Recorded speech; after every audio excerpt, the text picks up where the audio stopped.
近段消息来看，国民党总统参选人韩国瑜昨暝伫新北市的幸福水漾公园来举办造势晚会。韩国瑜伫台顶唱歌唱《浪子回头》，伊讲因为这个歌词写甲真好，所以唱甲特别投入。台下的民众嘛摕手机开电火，形成一大片的灯海。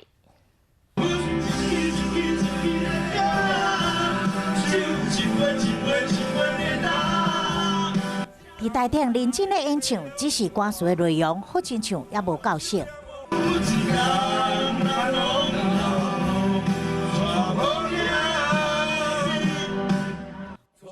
国民党总统参选人韩国瑜选伫新北市举办造势晚会，现场演唱《茄子蛋》的经典歌曲，好亲像是希望借由无同的曲风，诱进甲少年族群的激励。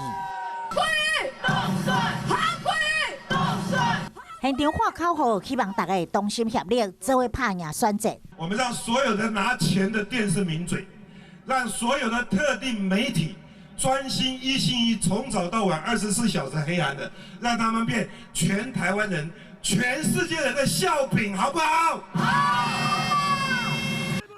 支持韩国瑜的民众穿红底国旗衫，对高空看落去，好亲像规片红色人海。这次选伫新北市举办造势活动，就是希望会当互新北市的民众看到伊的诚意。